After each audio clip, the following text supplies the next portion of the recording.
So welcome everybody. I am Joe DeRamo, and this is our latest installment of Coffee with the Coaches. I am one of three partners with My Pinnacle Network. My Pinnacle Network is a business-to-business networking group. We run virtual networking groups in 4 locations: Westboro, Newton, Marshfield, and Mansfield.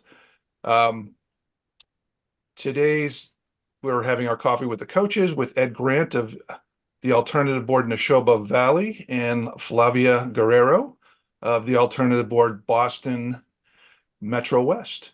Welcome, guys. Thanks for doing this again. Also on the call is my partner in My Pinnacle Network, Steve Dubin. Say hello, Steve. Hello, Steve. And today's topic is going to be something, by the way, before we get going, happy Juneteenth to everybody. So great day for celebrating.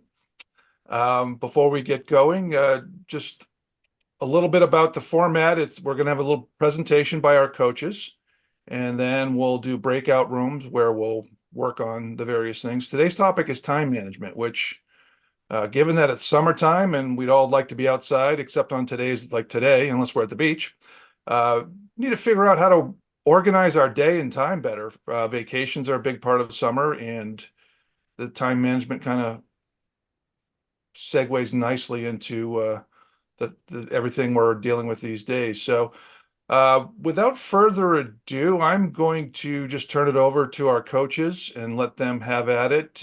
There will be a recording of this in case there's something you'd like to look at again or share with somebody. So Steve, do you have any announcements to make in addition to that, or are we good?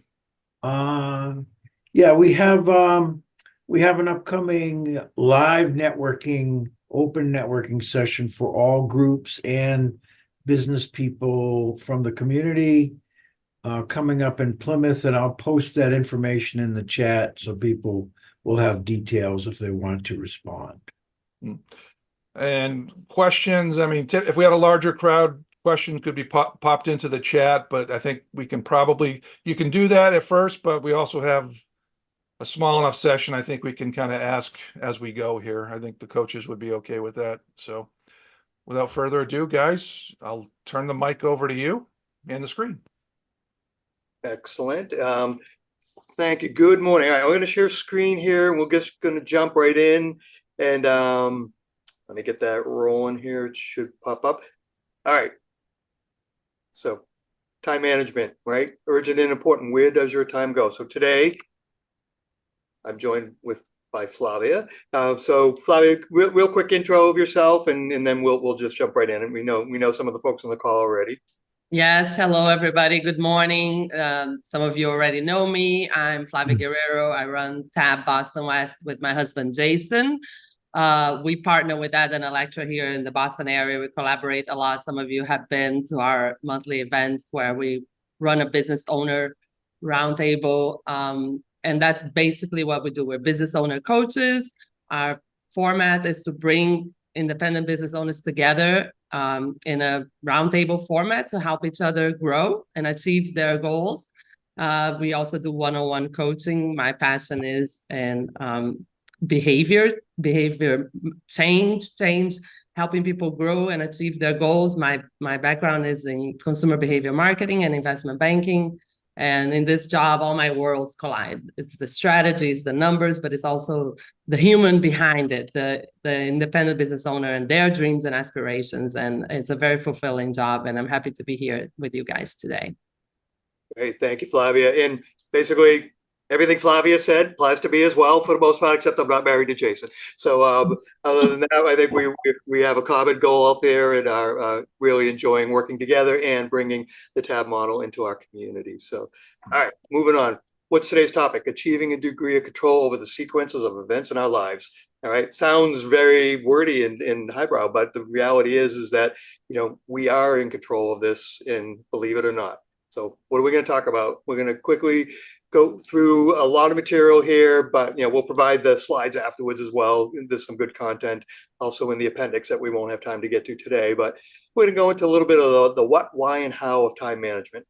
So that's the first part of it. We're going to run you through some of the basics and the philosophy, because there's a lot of mindset involved here. And then we're going to do a little breakout room to talk about it. I think we have enough to break into 2 groups, have some discussions, and we'll come back together for a debrief. And we're going to get into a little bit of some of the tools that are out there that we've used, that we believe are helpful, and that folks, and they're time-tested tools as well. And then we'll talk a little bit about that, and as a group at the end. We won't break out for that, but we'll just talk about that, and then we'll wrap up with any questions and best takeaways, and get rolling from there. So with that, let's just jump right in. So what's the philosophy behind all this? What is the mindset? Well, really, you're not mastering time. Let's say you're mastering yourself in the flow of time. If you think about that for a minute, it's like none of us really, we have no control over time, but we have control over ourselves in the flow of that. All right. So the experience of time is more about your thoughts than a time clock. Again, a mindset thing.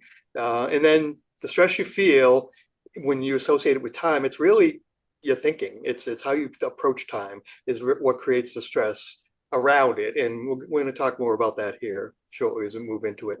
So what are some of the key principles around time? Some of these are obvious, but they need to be reminded once in a while for all of us. You can't create time. You have no more or less than anyone else. Your planning is the best use of time. How you organize that planning, takes care of the effectiveness of the outcome there. And then let's say, you're responsible for your own time. Get out of your own way. This is sort of the hard message we all need to check ourselves with once in a while. It's like we are the issue when it comes to time. Other people are trying to steal our time and impose on us, but we ultimately have control over where our time goes. So let's not be victims of time. Let's get in front of it. All right. Again, just some more fundamentals there. Time can't be created, right? It's one of the most inelastic commodities out there. You can make more money, you can buy more real estate. You can't make more time.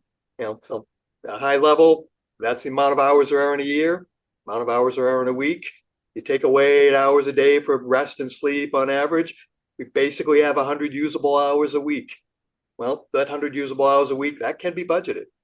And so where does that go? Well, fundamentally, it goes into 3 big buckets, if you think of it. It's family, it's social, which is your time disconnected from family a little bit, whatever that looks like, and then work. And then work breaks down into, we pick up 3 high areas, but it's that executive level, strategic thinking, sales, and operations. So the fundamentals of business there. And let's face it, in reality, this is one of those areas, we say sharpening the saw here. Time management is one of those tools that gets dull really fast, because if we put a lot of energy into it and we break out our time and we organize and we prioritize and we time block and we're going well, the second we stop doing that habit, that tool gets really dull again and we're back in chaos. So it's one of those things where once you develop habits around time management, you're always sharpening that saw. You have to keep it sharp because it will dull really fast and we'll fall back on our ways. And I think probably everyone on this call can attest to that being true when you think about your own journey so far in life. Once you take your attention away from that, you very quickly lose your edge. And I think that's an important factor. I'm just going to throw the slide up here about time wasters. I'm not going to talk about all of these, but just to get you thinking again, to segue into the next section, these are the things that often drag us in and pull our time away. You can take a quick perusal of that list now, and you can say, yep, those things all hit me from time to time. I'm going to focus on one of them in particular, though, right now, and that's procrastination, because I think procrastination is probably, a key one on that list. There are a lot of things.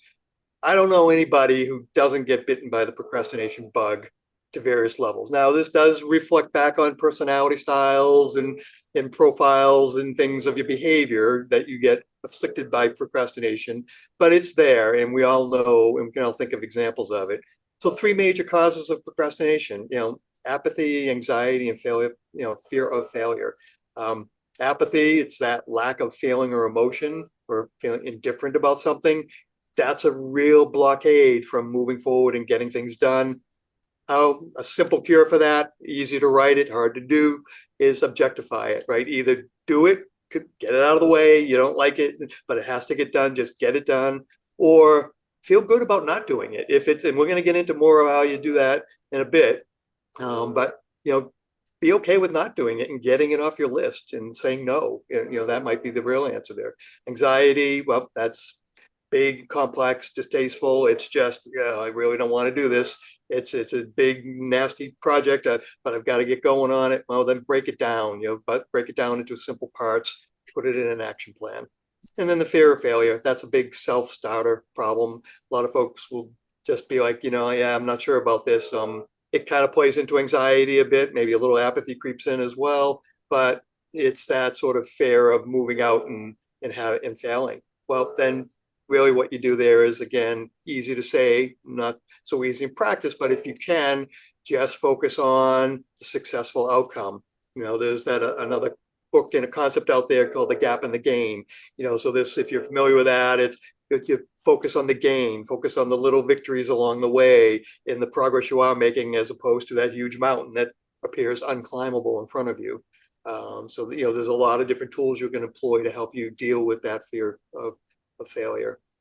All right, so how do you get going on this? So now we're going to start moving away from the what and the whys, and we're going to start getting into the hows here, but a little bit more on the background. Well, for planning, it all starts with a vision, whether that's a personal vision or a company vision. In TAB, we use both. We feel it's really important for an individual to have their personal vision dialed in and their company vision dialed in, and making sure there's synergy and that they complement each other. From there, you break that down into, well, what are the critical success factors of reaching that vision? What are those big chunks that are in the way of you getting to your vision? Identifying what those are and determining which ones are most important as we go forward. And then it's putting strategies against those factors, defining the strategies. How are you going to get there? You have a vision, you know what the hurdle is. Now you need a strategy for getting over that hurdle. And then that breaks down into goals to reach the strategy. So there's a hierarchy here that's evolving. And at that point, this is where the philosophical stuff stops and the planning starts, and now we get into action. So I'm going to pass the baton over to Flavia to take us through the next phase. Yeah, we largely are talking about how to keep the most important in front of you. As we saw in the procrastination slide, we get in our own way. And we get in our own way because we lose sight of the most important in the day-to-day. We start to get pulled in many directions. And that's why this is so important. Begin with the vision, as Ed said, and determine what's really important, what strategies you want to pursue. Then break it down into specific goals. And now we start to create action plans. But action plans without that being tied to that vision are just to-do lists on your to-do items on your to-do list. And connecting with the big picture really will make the difference. It will tackle that apathy, because when you're looking at a to-do item that is tied to the big vision, you won't be apathetic about it. You will tackle that fear of failure, because when you're looking at the gain of tackling that to-do item on your to-do list, then the failure seems small in comparison to what you're going to gain. So that's why when we talk about these tactics of creating action plans and then keeping those in front of you and reviewing weekly and prioritizing daily, that we do it within the context of the big picture. That's something that most of us fail to do. And we're going to dive deeper into how to do this, how to keep the most important in front of you. So if we move on to the next slide, Ed, this is the Eisenhower matrix made famous by, frankly, Covey style. So Caroline is nodding her head. Some of you probably have seen it before. But for those of us who haven't, let's dive right in. So Covey put it into 4 quadrants, right? What's urgent, what's not urgent, what's important, and what's not important. So some things are urgent and important, and we tend to really, really prioritize that quadrant. If it's urgent, we're going to address it. But some things are urgent and not important, and somehow they have such a big appeal. So we'll get pulled into quadrant 3. Some things are important, but not urgent. Those are the big things, the things that will lead us to fulfilling our vision and our most important goals. A lot of us have a hard time going to that quadrant because the urgent has such a sense of pull that keeps us away from that not urgent. And then there's a not urgent and not important. And somehow some of us spend quite a bit of time there because most of the time it can be a pleasant quadrant to be in. So let's see how that plays out. And if you go to the next slide, Mhm. what is urgent and important? We call it the production quadrant. So here you are, let's say a lot of us are in the service, industry. We're serving our clients. So production is, we're serving our clients. It's urgent and it is important. Absolutely, we must spend time there. But what is urgent, not urgent and important? We call it strategy. That is the stuff that working on the business and not in the business. A lot of business owners work 100% of their time in the business, in production, and have no time to be working on the strategy. If you set up your business right in a way that will be valuable, or your job, you want to be spending most of your time doing the big picture work and delegate the production a quadrant to somebody else. So we want to move into the strategy quadrant more and more. Quadrant 3, deception, is a very interesting quadrant because a lot of us spend a lot of time doing what's urgent but not important.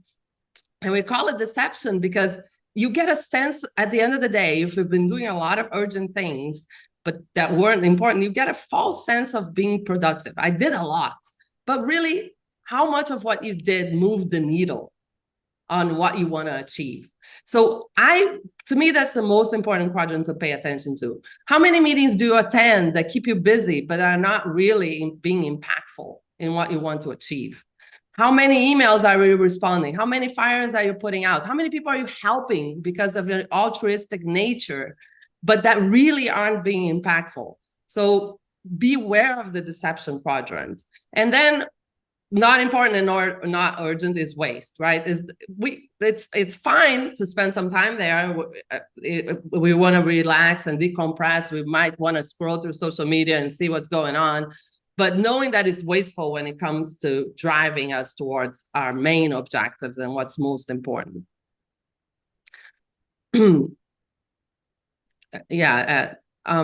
So let's put names to these issues and these activities. Urgent and important. Crisis, pressing problems, deadline-driven projects, those get priority. They jump right to the front of the line. And even serving, just getting the job done. Not urgent. And there's a preventive maintenance. There's a manufacturing problem. So do you take time to do preventive maintenance? But we can think about it even in businesses that aren't in manufacturing. How often are you sharpening the saw? How often are you doing preventive work, risk management, thinking ahead, relationship building, planning and executing on your plan, and recognizing new opportunities? Those things they kind of squeeze in between everything else, but they are really, really important. Urgent and not important, interruptions from other people's requests. That's why we always say in time management, it's very important to have first that clarity, what is most important, comes from the vision, but also to uphold your boundaries because people will pull on you in every direction. So some mail, some meetings, some popular activities that we like to, some networking even, it can be urgent, feel urgent because it's on the calendar. Once they get into your calendar, in your calendar, it seems urgent, but it's not important. And then not urgent and not important, just the time waster activity. I feel like in today's world, a lot of it is the pull of social media or, the distraction, the amount of information we can consume that can feel pleasant, but not all of it might be really being impactful. Next. All right, so now I want you guys to start thinking about you, because most of us live in 2 quadrants, and each 2 quadrants will tell a story. So if you live in quadrants 1 and 3, everything is urgent. You're always putting out fires. You're always being pulled. You really, really don't carve out any strategic time for yourself. So start thinking which one applies to you. Are you always running after time, if you will, because time is running away from you and everything seems too urgent? 1 and 4, you go panic mode and rest mode. So you chase something big and urgent, and then you go into more of like a rest mode. perhaps a slight procrastination there to get started again. 1 and 2. So here you're prioritizing the important. So we would argue that's the most productive 2 quadrants, right? Of course, you tackle the important and urgent, but you also carve time for the non-urgent and important. And 3 and 4, it's just irrelevant. So we're not really going to spend much time there. This paralysis, if you will. Next. Yeah, so I think I've already covered that. Quadrants 1 and 3, all urgent, always to the left of the line, dealing with crisis first and foremost, and other tasks that have a deadline and no long-term improvement. So the issue with living in 1 and 3 is that you're not really doing any long-term improvements, and it might be feeling hard to get to fulfill your vision because you're not making progress towards that. You're not carving out that time for that. The next one, panic mode and rest mode. So 1 and 4, you deal with crisis, good, check. And then you rest by escape into quadrant 4. Then you stay there until something reaches the crisis mode to get bumped into quadrant 1. And so manic depressant is the theme here. So you go, and then you stop until something really puts your back against the wall. Again, you're not back to Ed's point in the beginning, the top of the hour, that time will pass. It's how you manage, how you show up for the time that you have. And this is the perfect one. In this 1 and 4, you're struggling to manage that, right? You're only going to quadrant 1 when there's no other option. And you're not even being able to go to quadrant 2. And then finally, 1 and 2, you're above the line. Urgent and important is coming first. Urgent and important is identified and addressed, perhaps delegated, but it's being addressed. And the big challenge here with 1 and 2 is how are you balancing your time between 1 and 2? We would like to say that in the perfect world, you're spending most of your time in quadrant 2. You've become so good at delegating that the people are taking on quadrant 1. You are overseeing it. You're obviously participating, but you're not really that's not 90% or 100% of your time. You're really carving out more and more to drive the most important initiatives and what really matters. Mm-hmm. Very good. All right, so that's the content, and then what we were going to do, I'm not sure, a breakout room where this group is, if we need to go through the mechanics of that. I have feeling just facilitate it with this smaller group and stay live here. Because really what we want to do at this point is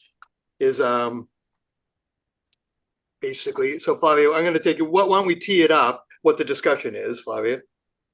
Yeah, so as we've been talking through this, you've had the opportunity to reflect, where do you live?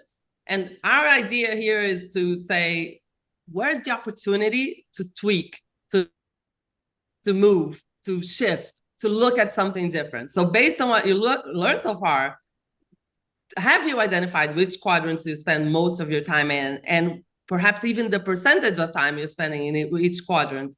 And then let's have a discussion about that. What's the impact of that in your business and in your life? Very good. So what I'm going to do, I'm going to stop the share there. I just popped into the chat box that a couple slides back. I can help you use more of it? No, you are.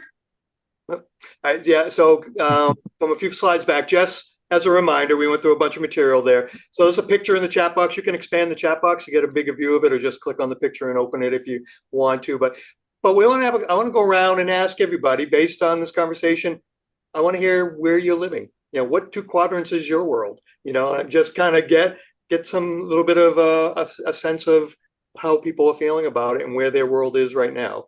So, and Ed, would this be with our 4 guests? And yeah, mostly we'll start with the guests, and then if time permits, we'll run through everybody else. Okay. Let's do that. So, Carolyn, let's start with you.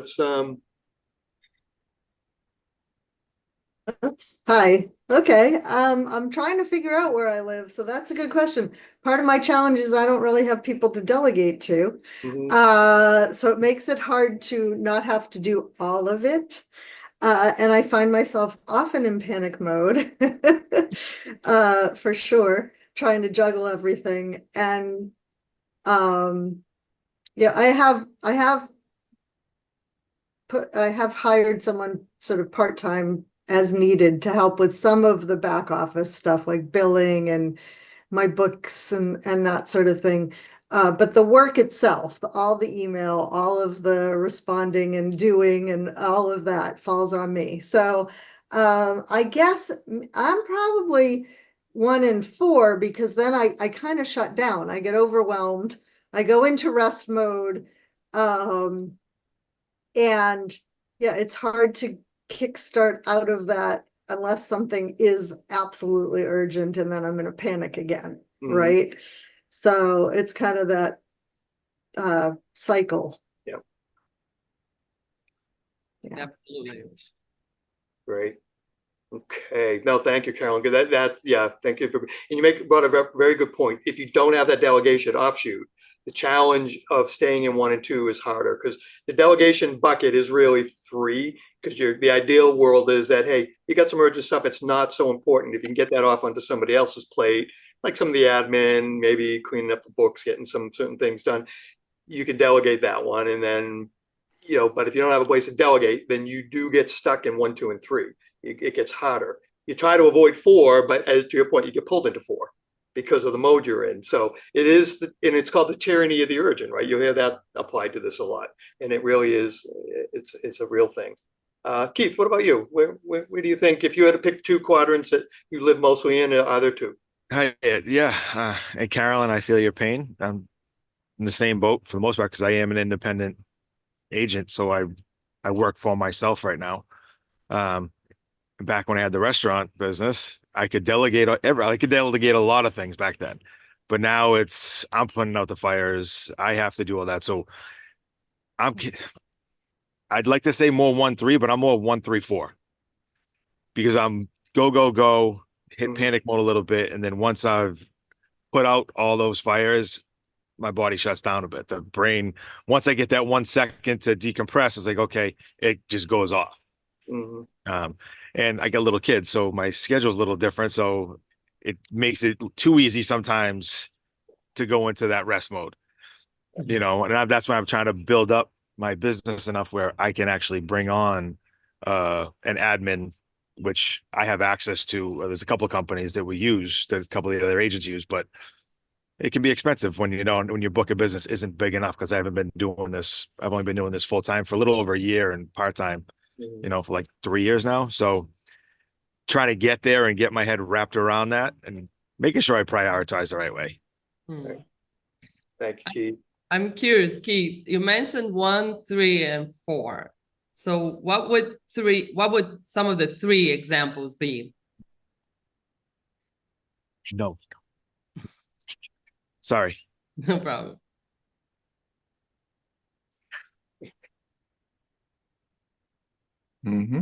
Please. Looks like, Please. It's okay. Keith, well, we'll come back to Keith yeah, later. come back to Keith. Yeah. There you go, Keith. That's an Come back to example you of 3. There's a live example right there. Yes. You go. Real life showing up is what's happening. That's right. The time that the space, the time, how time gets taken away from us. Sure does. Yep. I apologize. So don't apologize, because that made the point even stronger. Flavia, can you reiterate that question, please? Yeah, no, I was just curious because you mentioned 1, 3, and 4. So 3 is the urgent but not important. So I'm just curious what some examples of that that come to mind. So it's kind of some of the little things. Yeah. Like if there's something. So my primary business is I represent Aflac. I do that. That's most of my time. So employee benefits. So if there's not claims, because claims are very important for my clients, but little back end things that can be with say dental or vision or small things that way, but they're urgent to me, but they're really not that important. Mhm. I don't have to get it done today or tomorrow even, or this week, but I want to get those done where it's pulling me away from my production, which Right. is where I need to be Mhm. 90% of the time, 80% of the time. Right. And why I asked is because that stuff gets pulled up in the urgency department, and because oftentimes it's so easy to check that box that Mhm. it cuts in line in front of some of more important things, and that's sort of And you feel like you had a productive day when you really didn't. You yeah, really went exactly. you went nowhere or backwards, right? Right. So to keep that in mind and start to be more manage that better and Right. say, oh, that's deception quadrant. Can I steal some time away from that into the Right. perhaps the quadrant 1 and 2? That's what I've been really been Great working on example. the last few weeks. Is Yeah, working and in we're that gonna throw specifically. some tools at you guys in a few minutes here to hopefully give you some ideas of how to tackle that stuff and fight that, because it's a battle we're all going through for sure. Mike McQuillan, good to see you again. What Hey, about what's going on? Hey there. I would like to say I live in quadrants 1 and 3, but the fact is I live in quadrants 3 and 1. And what I do is a lot of I'm in this because I want to be creative. Sometimes you take on these creative tasks. I'm not a great web designer, but what I do is arts and crafts. I do a lot with Canva designs and writing blog posts. And wow, I just entertain I'm just end up entertaining myself with a lot of material that I create just to say that I did it. Couple that with networking meetings, and I'm happy to start my day this way, but there are plenty of network meetings full of people who are not committed to their business. They show up to a meeting waiting to say, oh, I'm a something or other. I'm a business coach and just I'm a spirituality mentor, and just wait for it to start raining business. They're not committed. You hop on a call with them thinking, oh, this is a great thing. They're not committed to their business at all. And you're trying to form inroads with people. Let me tell you about what I do. Oh, you're selling me. Well, I'm telling you what I do. You sell me if you want to work with me. But you end up meeting people who are not committed to their business. You end up trying refining messages for people it's like you work harder to connect with people that are not interested anyway. So And is that's that why suggesting that a lot of your networking calls falling into bucket 4 are irrelevant? They find their way there in your mind? I think so. I think so between 3 and 4. I mean, I want to live in 1 and 4. Either I'm making money or I'm goofing off. That's where I want to be. That's where you want to be. All right. That's paradise. So listen, not everything you do has an instant yield. So you Mhm. don't always know if it's really productive. But I like the idea of deception. I mean, I've seen Eisenhower Matrix before, but I've never seen it where you're really deceiving yourself into thinking you're accomplishing more than you are. Because my days are packed. I got a packed schedule today. Mhm. And let's see, like for example, Toastmasters. That's part of my day because I'm a speaking coach. Not that I'm going to convert business from that, but that's a part of my day, but it's not a tangible moving forward. Mhm. So it Yep. could be deception as well. Yeah, it could be, but it's your world. So how you identify and compare is up to you at the end. You're the only one. You have to look in the mirror and say, that's important to me and it's urgent. I'm going to do it. And then how you deal with it. No. So no, nice insights, different perspectives, Mike. Thank you. Pretty much appreciated. Yeah. Kathy, what about you? Where do you spend your time? I would say I fluctuate between 1 and 2, having a hard time prioritizing, and then 1 and 4, like panic mode versus rest mode.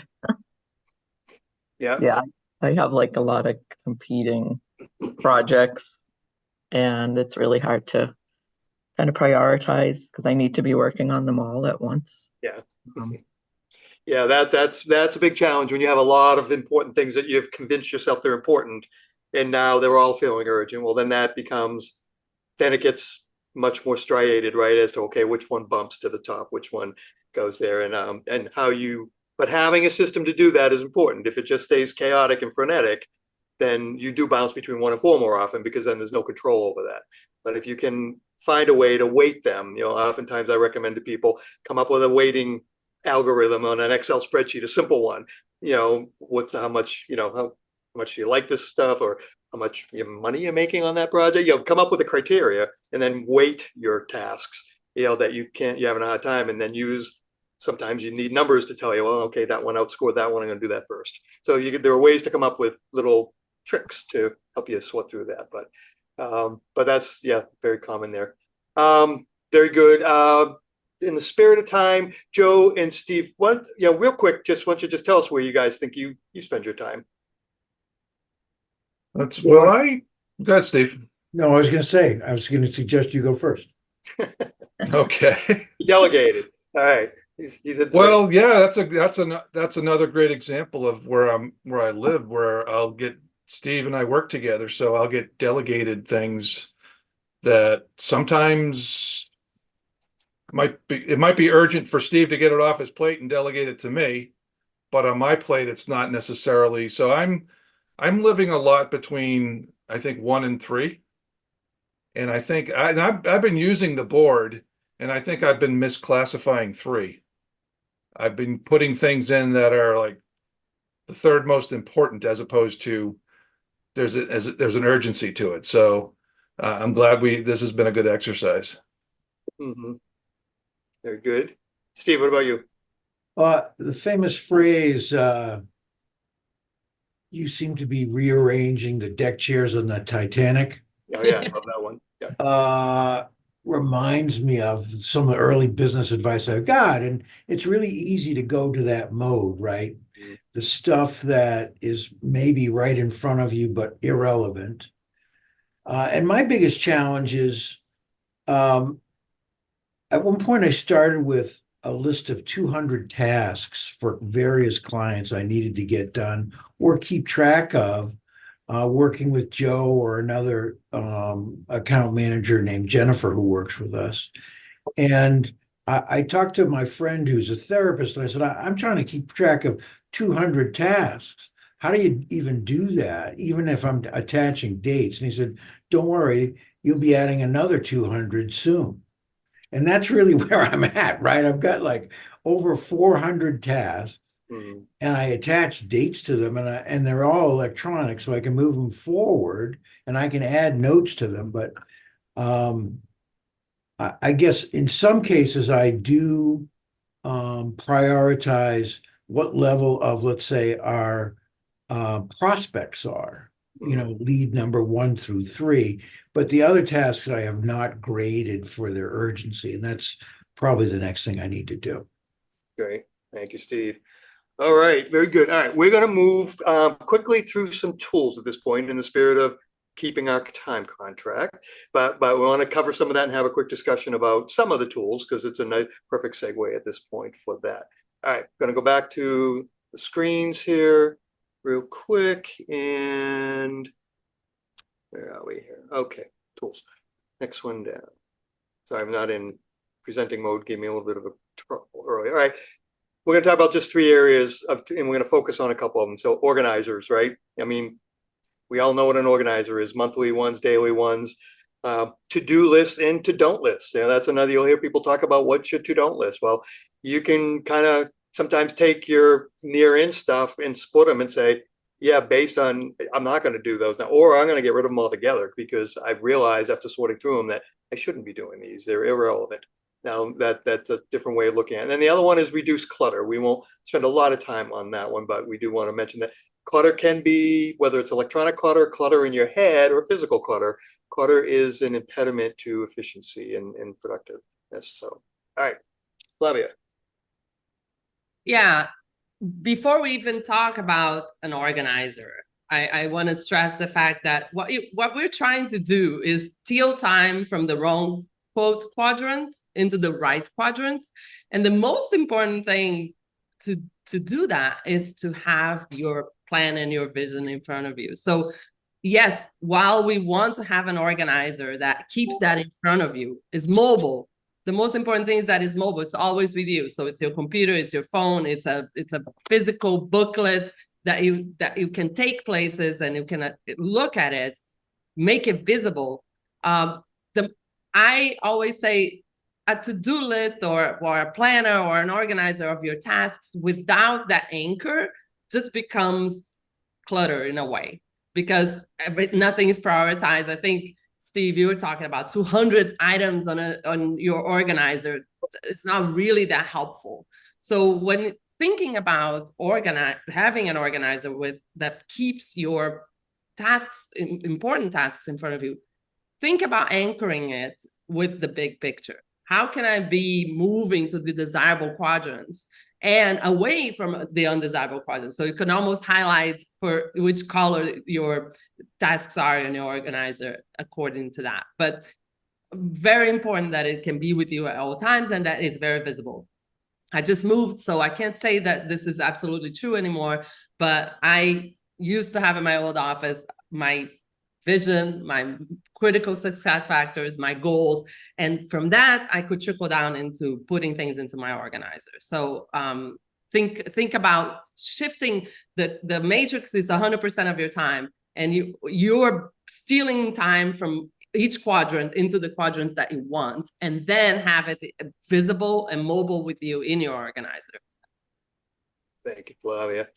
All right, let's chat a little bit about a to-do list, right? Well, revise it daily. Before the end of the day, check in on it, reorganize and reset for the next day. Have a plan going into the next day, how you're going to start the day. Prioritize as necessary within it. Things change during the day, so you're always applying this urgent and important criteria to it. And Flavia hit on some of these next few points already, and let's emphasize them. Demonstrate that they link back to the critical success factors and strategies that tie to your vision, right? And so that's a really important part of it. And so make sure there are next steps within the action plans. Make sure it's not a dead end. When you get there, then you're going, all right, now what? Make sure you're thinking multiple steps ahead on what you're working on. All right, I just finished this. What does that mean? Do I have to do something else with it, or is it done? Be very clear about that. Don't leave things hanging in loose ends, because loose ends create clutter, and that creates a lot of time waste. So make task appointments to yourself. Time blocking. Time blocking is a great tool. It's really hard to discipline yourself to, because unless you have an accountability partner, okay, and that's the last one, but I kind of want to jump to that because it's an important part of it. If you can align yourself up with either coach or a partner, your life partner, a friend, or your peer group or whatever, networking, if you've got some way that you can line yourself up with an accountability buddy, and you check in maybe just once a week. What's the week look like? Yep, I've blocked off. Show each other your calendar, and just have somebody else know that somebody else is also aware, and you're going to have to talk to them again either the next day or the next week, depending on the frequency. There's a little bit of pressure. Left to our own devices, when we time block our calendar, it's really easy to get to that time block and say, I'm not feeling it. And you punt. Right. And you move past that. And next thing you know, that time block thing is building up. And now you're feeling the stress of the fact that you had a problem with that. So time blocking is great. If you're self-disciplined and you can build your calendar and not get distracted and get those things done, then awesome. Good for you.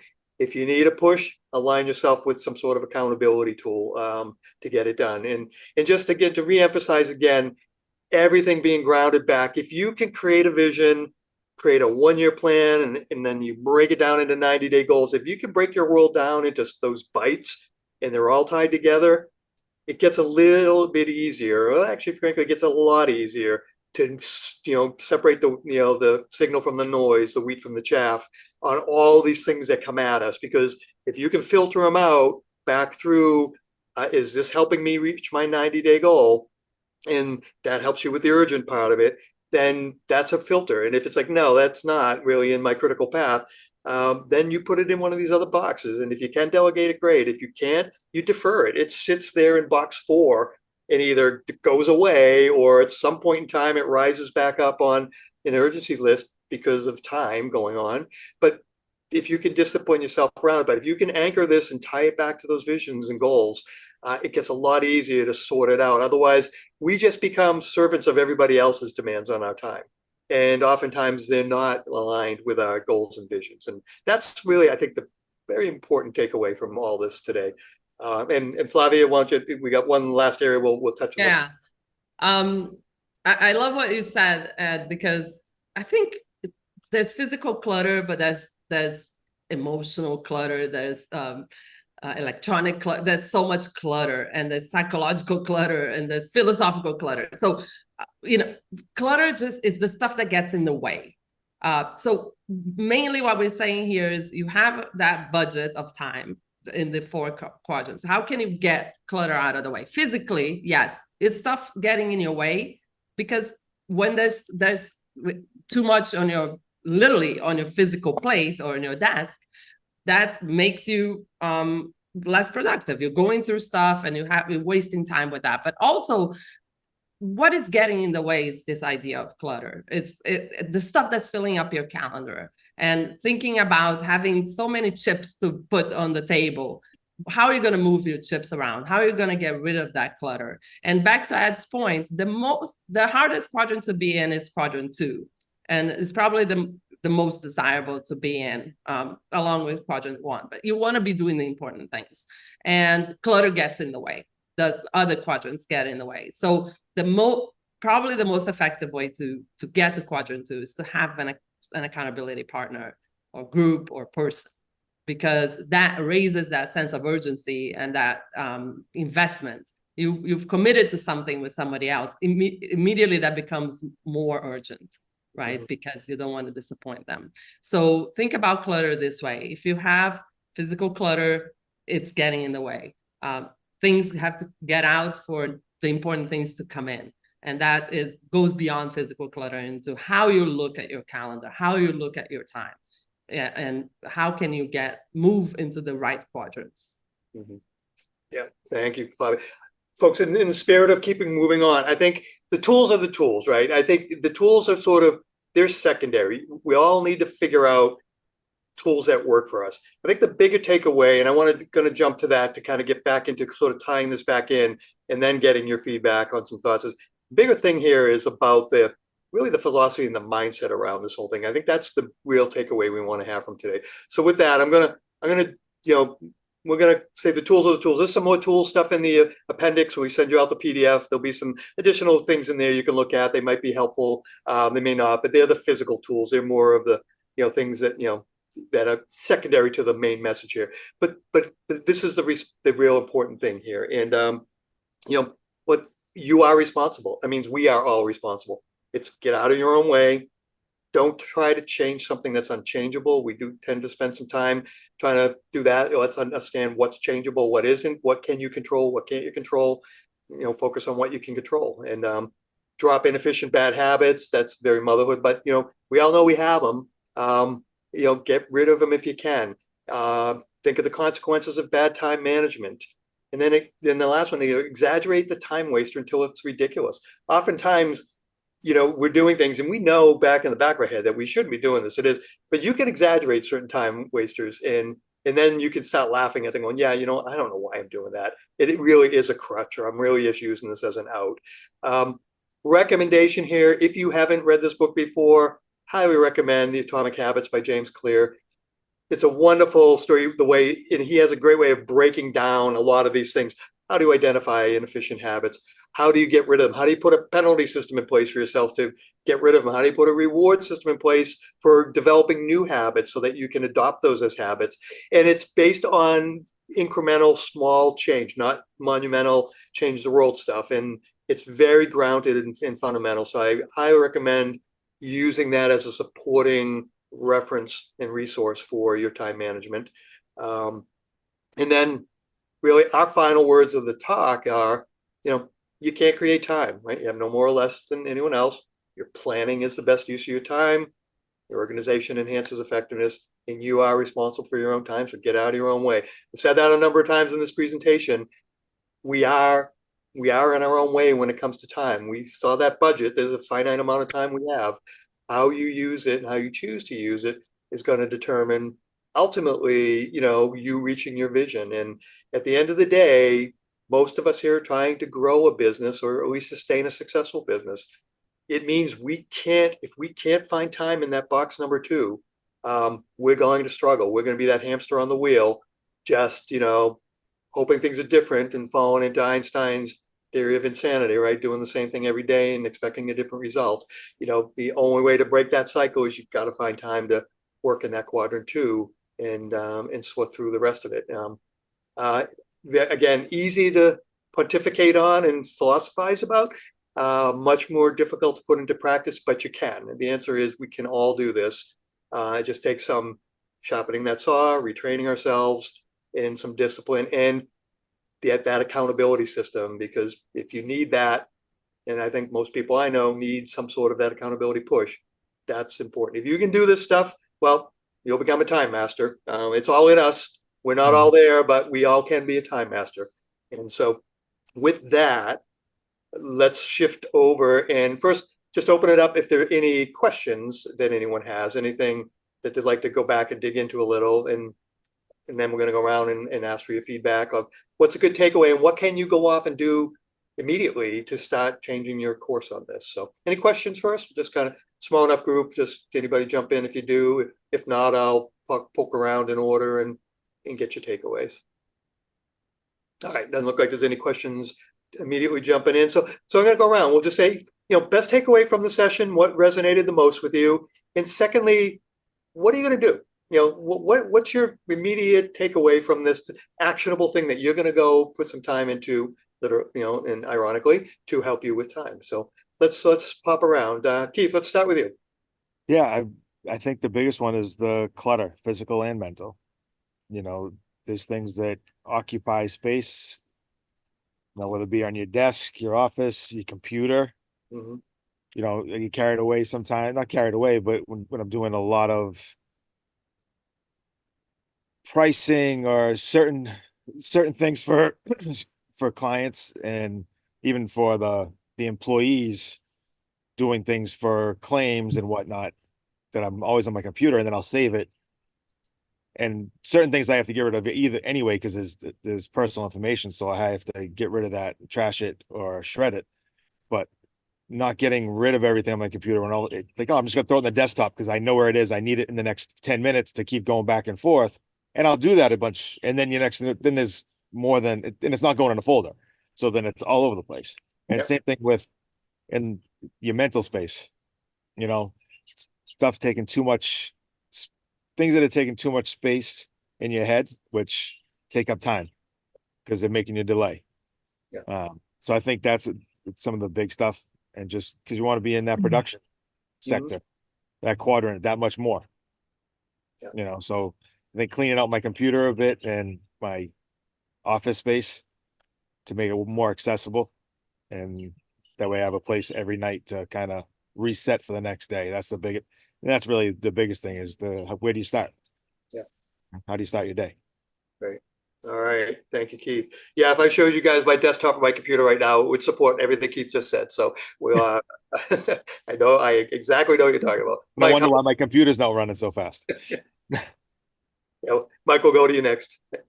Great. I've come to a big struggle for me is should I have a niche or not? I started this exclusively for the fitness industry. The fitness industry professionals teaching them speaking skills. But as I go to networking groups, everywhere I go, I meet people that I can help, that can use my services. So I got away from the niche. My motto has been ditch the niche, because I feel like the old FOMO, but this is real because I meet people that I know I can help you, and you're outside my niche, but you're more receptive to it. But so the more you niche your business, the better you can decide what's an urgent task and what isn't. And my thing now is not fitness professionals, but student athletes, speaking skills for student athletes. In fact, I'm partnered up with the marketing agency there in New England, up in Maine.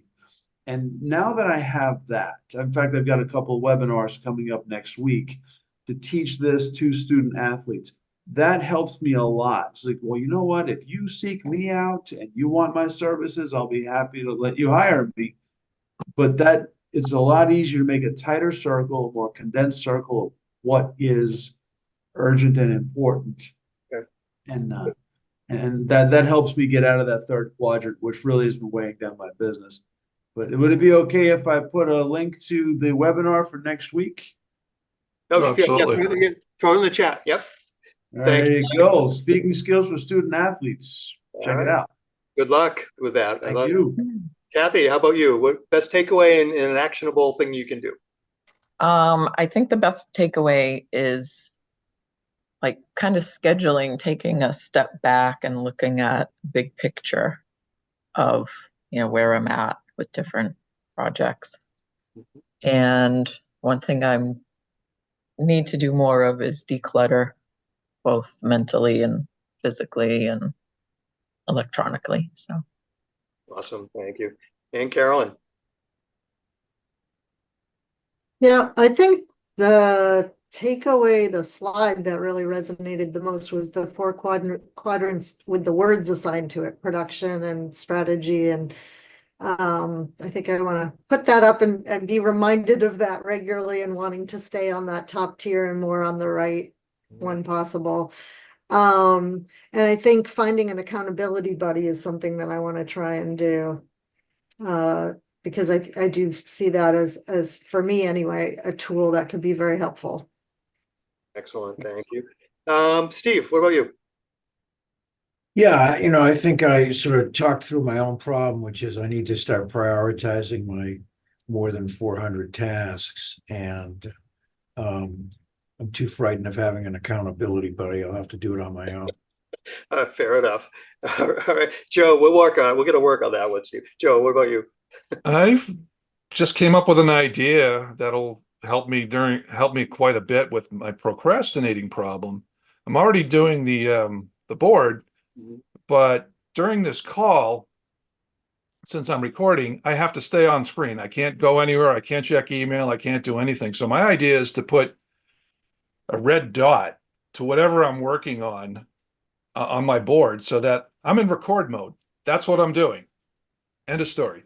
Oh, I love it. Awesome. Very good. All right, Flavia, why don't you take us home? Final thoughts from you. Great. Thank you, everybody. It's been wonderful. Our final words, putting it all together, is start small.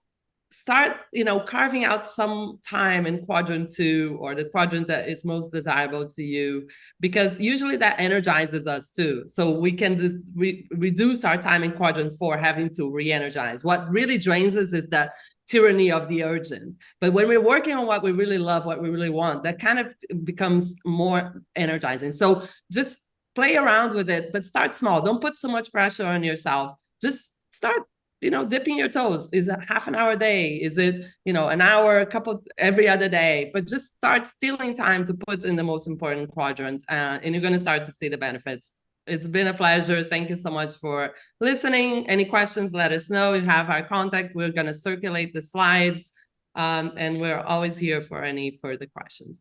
Thank you, Joe. Yes. Thank you very much, Ed and Flavia. This has always been enlightening, and I leave with having more questions. So you'll definitely be hearing from me. We hold these coffee with the coaches every quarter. So we'll be having one. Fourth quarter actually starts in a few weeks. So anyway, thanks for showing up today, everybody. We'll put out a recording of this and along with the chat, so that if there's something you want to attend, and have a great day, stay cool.